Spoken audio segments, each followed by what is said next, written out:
we got a fire. Roger, I got your ready to find out, buddy. We're gonna be down here. We're not gonna lie. And if nobody can do it, these guys can do it. So just relax and be cool, okay? We live in a world of volatility, uncertainty, complexity, and ambiguity.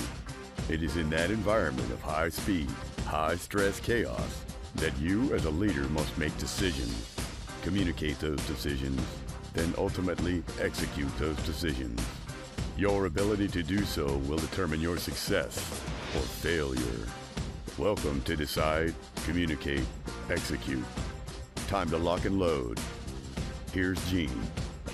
Good afternoon, folks. Welcome to this edition of Decide, Communicate, Execute. I'm so glad you're here.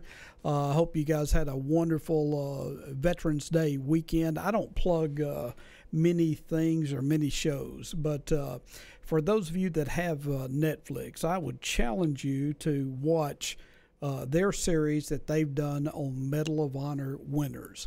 There's so many things that we take for granted in this country, our freedom, the ability to participate in the free enterprise system, so much of the things that we have, and yet we sometimes overlook the guys and gals who help make that happen. So if you want to watch something that will move your soul, move your heart, and make you believe in this country, I challenge you to watch that. We always take in the beginning here and review what we're about and what we do. We live in a VUCA world. It's volatile. Things are uncertain. There's a complexity.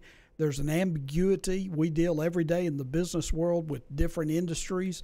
We're seeing industries facing more and more dynamic challenges. So how do you lead in that context? And that's what our program is about, and hopefully you'll walk away from here learning a little bit more. So let's take a look at a decision-making model. I've shared this with you many times before, and we'll continue to do. It's called Boyd's OODA loop. So how is it that we decide? Well, we observe what's going on. That observation then passes through our orientation. We make a decision, and we take an action. Speed is a weapon in today's high-speed, high-stress, chaotic environment. Companies that have the ability to move quickly and decide and execute quickly are going to win in the marketplace.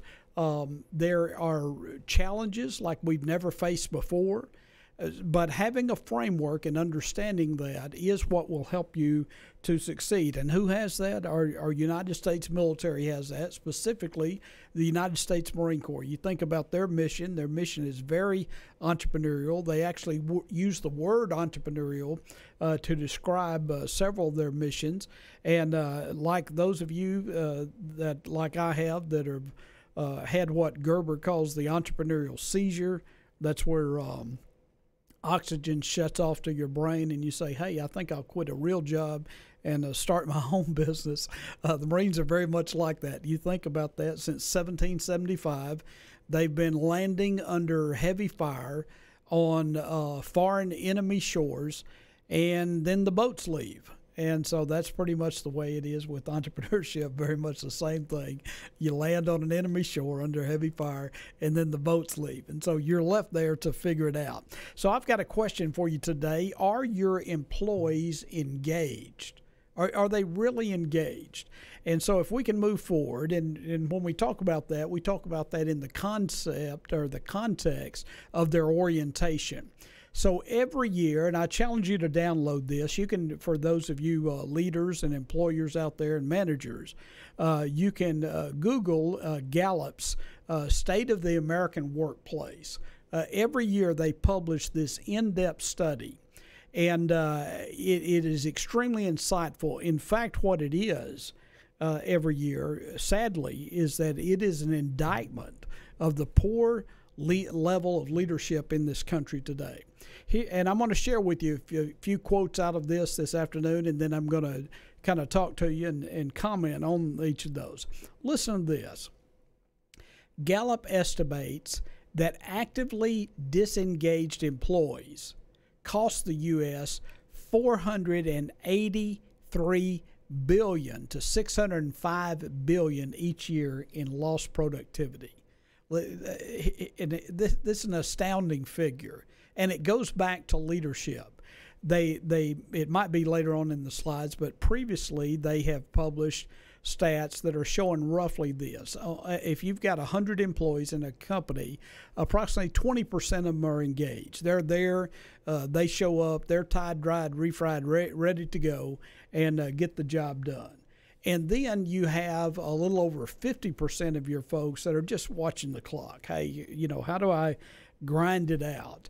And then you have a large percentage, the remaining percentage, that is actively disengaged. That means that they are not only not doing their job, but in most cases they're mobile and hostile. They hate being here, and they spread that toxicity throughout the entire organization.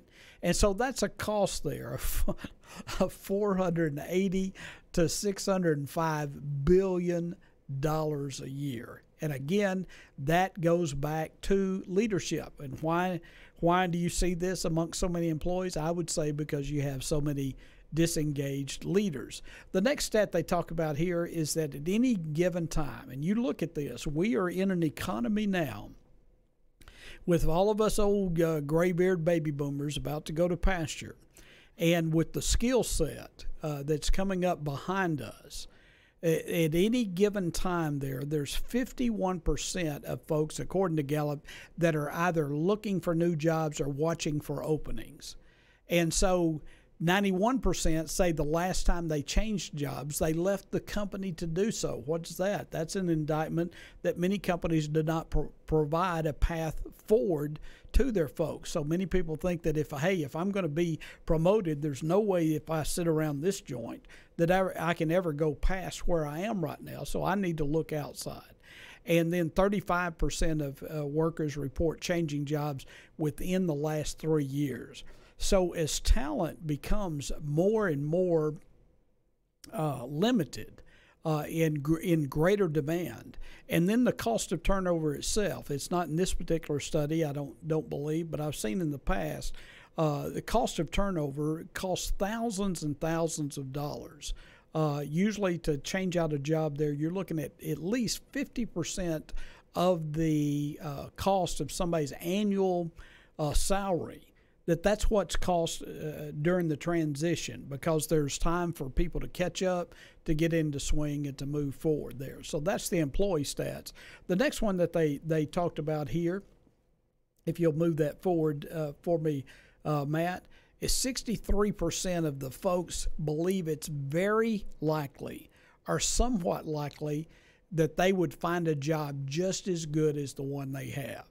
And so in the past and during the downturn in economy, for those leaders out there where everybody's kissing your rear end and everybody's trying to hang on to the job that they have, it's a different story now. The times have changed, the stage has changed. And so you've got a vast majority of your employees, according to these studies, who believe it's very likely or somewhat likely they could find a job someplace else just as good as the one they have. So as you're making those leadership decisions, it's important to keep this data in mind. Here's leadership, and I put on this slide, and for those of you that are listening via audio, you can go to our website at decidecommunicateexecute.com and can see the links to the video, or you can go to Real News Communications Network, their YouTube site, and actually watch the show and see these slides that correspond with it. Here's some strong things here that they say, and again, a stunning indictment of the failure of leadership in this country. 21% of employees strongly agree performance is managed in a way that motivates them to do outstanding work. Now that in and of itself may sound good, but that means that 79% don't agree with that statement. That is leadership fundamentals 101, that somebody should agree or should know that they're managed in such a way and that their performance is observed, their performance is rewarded in such a way that they want to do outstanding work. Then 22% of employees strongly agree the leadership of their organization has a clear direction for the organization. And again, a strong indictment. If you wanted to state this in the negative, 78% of the employees couldn't answer that question that way. And we see that all the time, where you have owners, especially of small businesses, and I'm not talking about your little micro ma and pa operations. I'm talking about companies that can be at 20, 30, 40 million in revenues, but have kind of a default strategy, and it's what I call the Fireman Syndrome. They get up every day, they put on the suit, they find the local hydrant, they plug in the hose, and then just start putting out fires. And the whole company is very reactive. They're not sure the direction they're going. They're not sure of the definitive goals and the purpose of the company. Here again, how would you like to be leading a company? There again, say that has 100 employees, and you took this same survey for your own company, and where 15 of your employees out of 100 strongly agree that the leadership of their organization makes them enthusiastic about the future. Now that's not good when you have 85% of your team that don't. One thing that you should have, good, bad, or ugly, is that your people are going to be a reflection of your own enthusiasm about the future. And if you're just there grinding and just hanging in there, we see this with a lot of baby boomer owners that we deal with. Maybe their company peaked years ago, and now Billy Bob and Maud, they're getting a little bit older, and energy's kind of dropping a little bit, and they're just kind of hanging on till they exit the company. The energy of the company is dropped. And so you can develop internally there, or bring in from the outside new levels of leadership that will take that organization to another level. And then here's another one. 13% of employees, and again, every time when I say 13, I want you to think the opposite. 87% didn't agree with this. Strongly agree the leadership of their organization communicates effectively with the rest of the organization. That's why we name the show Decide, Communicate, Execute. Those are the three functions that any leader must do. You can boil leadership down to those components: all your decision making, how well you communicate those decisions, and then ultimately these people, these employees of companies, are a reflection of how things get done within the company. So if you look at the next one there, here's why employees leave. And again, this was in the survey. And what I love about Gallup, they don't take these little 100 and 200 samples, for their surveys. They do in-depth studies with hundreds of thousands of individuals and organizations. And so here's why employees leave. Number one there is the corporate growth opportunities. If you don't have a company that has a clearly articulated growth strategy, where it doesn't look like your career opportunity doesn't look like a pyramid, where it looks like an inverted pyramid, where there's opportunities to grow up and grow out, then that's what people are looking for, especially this millennial generation. This millennial generation, all the studies that have been done, they want purpose for what they're doing. They're not like some of us baby boomers that just showed up for a paycheck, kind of went through the motions, and they're certainly not like their grandparents that stayed at Ford for 50 years, because of the benefits and all that. They are looking for tremendous opportunities. Now, that's not to dismiss pay and benefits. And here's what we found in our working with companies, and any company that we worked with at Boldmore for over 12 months, we more than doubled their value. And part of that is bringing in these employees and engaging them at a level that they've never been engaged before. Part of that pay and benefits has to do with they'll have their base salary, the thing that keeps the beans on the table, and their health benefits and that kind of thing. But when you incorporate into that business a component where that employee is actually growing in value and making more money as the company grows, then you have alignment. Then you have the ability to really take off and grow companies. Many times when we step in and start working with the company, they may have some bonus place, some type of bonus program in place, but many times it's a kind of a socialistic type approach. Every Christmas, everybody gets their $2,000 or $2,500 or whatever it is. And it doesn't matter if the guy's a slug, if everybody in the company hates him, he shows up like it, but he gets his bonus just like everybody else does. Well, when you tie in performance to the value creation of the company, when it is tied into that, then you will see a lift in the company. We've seen many times there, and there's a great outfit that really ties this in out there that I'd recommend any of you guys take a look at.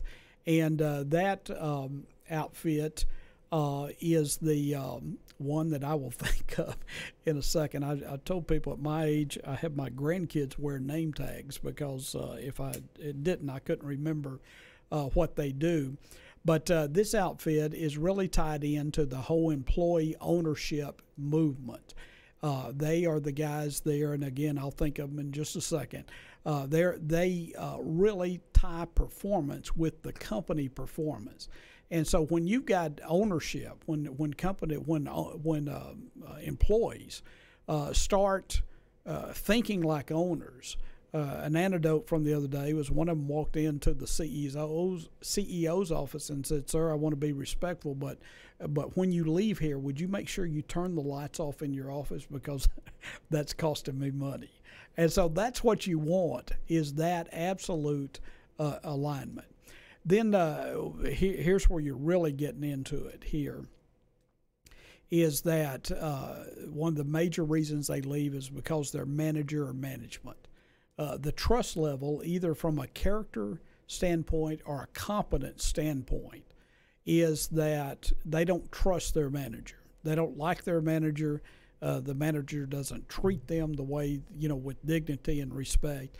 And I've seen good leaders at the top of their company, fairly good leaders, but a really good leader will know what's going on in the bowels of his company. He'll know if he has a scumbag in a leadership position that's toxic and running people off. And then they're looking at the next thing is that company culture.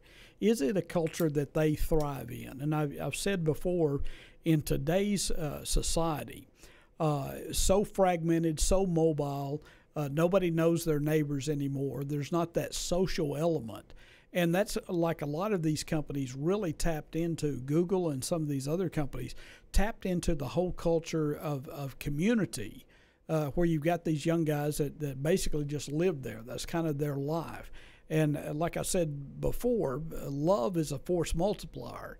If you're a business owner or a business leader there, and they come into a culture where they know that they are cared for, not only for the money they can produce for the company or the output, but if they can be cared for as an individual and held accountable for their performance, then you've really filled a gap, and it truly is a market differentiator. And then the next one down there is the job fit. I'm a big fan of Gallup's Strength Finders, and the idea of finding people within the scope of work of what it is that they really do and really do well. And so many people are mismatched within their companies. Again, in another study that Gallup's done, it's amazing when you line up skill sets and then line up what people are actually doing in their job. They've shown that over 80% of people that are in the marketplace today are mismatched in their current job. And so the next one that we look at there is employment engagement. Here was the figures I couldn't remember before. I lied to you on some of the numbers. 33% are engaged. And so here's what I'm saying is, although 33% are engaged, another third, approximately 37% of those 33% engaged. In essence, if you've got 1/3 of your employees that are actively engaged, that are looking, and engaged in getting the job done, still even 1/3 of them are looking for other opportunities. 51% are not engaged. They're the clock watchers. They're the guys that are and gals that are just going through the motions. And well over half of them, 56% of the non-engaged folks are looking for it. And here's the 16% that are actively disengaged. And if you remember from the very first slide, it's 16% of these employees, your bottom 16%, that are producing this 480 to over 600 estimated $480 to $600 billion loss in our economy, this bottom 16%. And so 73% of these cats are actually actively disengaged, and they're looking for jobs and watching other opportunities. One of the biggest failures that I see when we come in and assess a company and when we look to take that company to the next level, virtually without fail, you will see good-hearted employers that have somebody on their team, a lot of times more than one, but that 16% is about right. And so if you've got if you've got a 20 company business there, that 16% is going to be about a couple of people or 1.5 people, however you want to state it there. But there's some bad apples that they know need to go. But they feel bad, she's a single mom, whatever, the sob story is around that. But that person's not producing, that person is mobile, hostile, all of which are choices that they make themselves every day at work. And yet you find employers that are reluctant to let people like that go. And so one of the things we come in and do is when you really put performance criteria into place, after a while, those folks that are the mobile and hostile, they either do one or two things. They'll switch gears and get with the program, which is very rare, or they'll actually fire themselves. And so those stats, 16% of all your people out there are causing this kind of losses in the marketplace. So the next one, leaders must determine how they can, number one, design and deliver a compelling and authentic employer brand. In essence, you see all types of marketing campaigns. We've got a client that's in the marketing business that we're actually doing all of the industry studies on right now, and it's just amazing all the components of advertising and marketing that's in the marketplace and how hundreds of billions of dollars are spent in this arena. And so what you're seeing employers having to do today is actually design and brand themselves as employers to go out in the same way they do with their product. They're having to sell employment the same way. Hey, this is the reason that you are to come work with us. Leaders need to determine how they can take employee engagement from a survey to a cultural pillar. In essence, not just talk about it, but how can we get feedback from our folks and how can we lead and have this strong magnetic culture? Performance management needs to be a way to motivate your employees, not a way to disincentivize them. I'm really looking forward to my employee performance review, said no one ever in the history of the universe. And so most of the time, performance management is a negative rather than being a positive. Offer benefits and perks that influence and attract retention. Again, they don't have to be all size fits ones, all size fit one. You can actually, there's really quality people out in the marketplace there that you can keep, and the difference whether they work for you or someplace else is whether you let them have their dog come to work. And so it doesn't always have to be a big dollar amount. Enable people to work successfully from locations beside the office. You're seeing more and more flex work. And then have the office environment that honors privacy while encouraging collaboration. There was just a study done in Harvard Business Review that's showing how all these collaborative environments, and actually when people are on top of each other in some of these new designs, that it's actually decreased productivity. And then improve clarity and communication, throughout the entire team. So the next slide there that you see, organizations must convince their prospective employees to choose them. Hey, This is why we choose you should come aboard. I've said the Marines do it a little different way. They throw out a challenge there. One of the best posters they've ever done is, we'd offer you sleep deprivation, mental torment, muscles so sore you'll puke, but we don't like to sugarcoat things. And I know that doesn't appeal to the average insane person on the street, but a few of us insane guys, hey, that's exactly what we were looking for. And then recognize that employees have become consumers of the workplace. You almost have to take and treat them like a constituent, and then develop a sales strategy in the same way you've come up with the customer sales strategy. So next there that we'll look at, that we'll be looking at next time, is studies that have been done on showing how to lead and really create that culture that's going to attract. So if you've got leadership issues, if your business is at that point we call too big to be small, too small to be big, you're looking to go to the next level. If you're looking to exit your business, if you're looking for growth capital to grow your business, give me a holler, gene.blanton@boldmore.com, or you can call me at 214-289-5000. If you want to listen to the show again and look at our backlog of shows, go to DecideCommunicateExecute.com.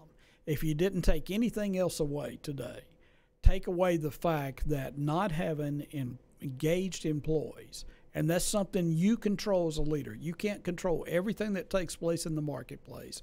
You can't control interest rates. You can't control a lot of things. But one thing you as a leader can control is the culture that your organization has.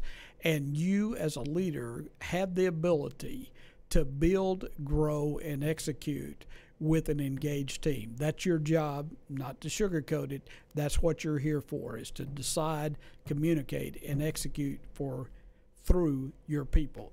That's all I got today. I look forward to talking to you next time. This is Gene Blanton out of here. Semper Fi.